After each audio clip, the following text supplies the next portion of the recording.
Hi friends, welcome to அப்பு. அப்போ என்னடா பண்ணிட்டு இருக்க? நான் விளையாண்டுக்கிட்டு இருக்கேன்னு நினச்சிங்களா? நான் ஹோம்ஒர்க் எழுதிக்கிட்டு இருக்கேன். பரவாயில்லையே, சொல்லாமே எழுத ஆரம்பிச்சிட்ட. Very good.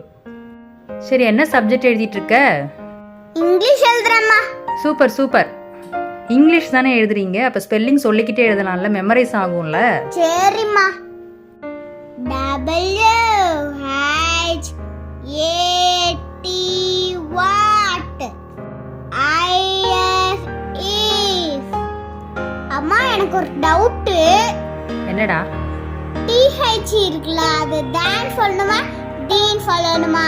எங்க மேம் சில நேரம் தான் சொல்றாங்க, சில நேரம் டீன் சொல்றாங்க. ஆனா ஸ்பெல்லிங் பார்த்தா TH தான் போட்டிருக்காங்க. அதுவா? So simple. உங்களுக்கு இந்த வவல்ஸ் கான்சனன்ட்ஸ் ரெண்டும் தெரியும்ல?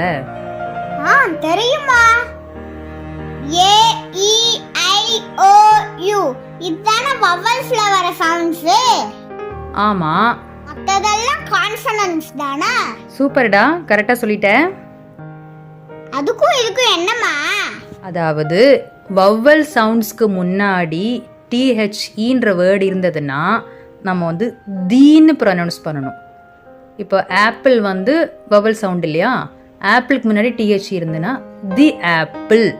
வவல் சவுண்டு தவிர்த்து கான்சனன்ட்ஸ் இருக்க மற்ற சவுண்ட்ஸ் எல்லாத்துக்குமே முன்னாடி THE வந்ததுன்னா தன்னு ப்ரொனவுன்ஸ் பண்ணணும்.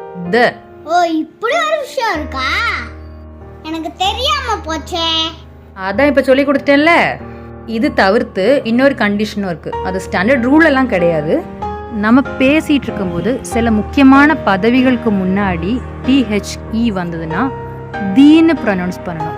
எக்ஸாம்பிள் சொல்ல போனா பிரைம் மினிஸ்டர், தி பிரைம் மினிஸ்டர், பிரசிடென்ட், தி பிரசிடென்ட், இந்த மாதிரியும் சொல்றது உண்டு.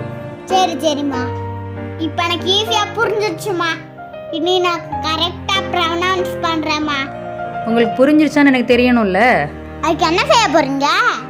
நான் கொஸ்டின் கேட்குறேன், நீங்க ஆன்சர் பண்ணுங்க. ஐ அம் ரெடி. ஹவுஸ்க்கு முன்னாடி என்ன வரும்? தா வரும். நெக்ஸ்ட், எலிஃபண்ட்டுக்கு முன்னாடி என்ன வரும்? தி. கரெக்ட்.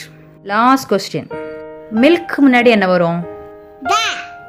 சூப்பர் தங்க பிள்ளை, கரெக்டா சொல்லிட்டீங்க. எனக்கு புரிஞ்சிடுச்சுமா. ஃப்ரெண்ட்ஸ், உங்களுக்கு புரிஞ்சிடுச்சா? தேங்க்ஸ் ஃபார் வாட்சிங்.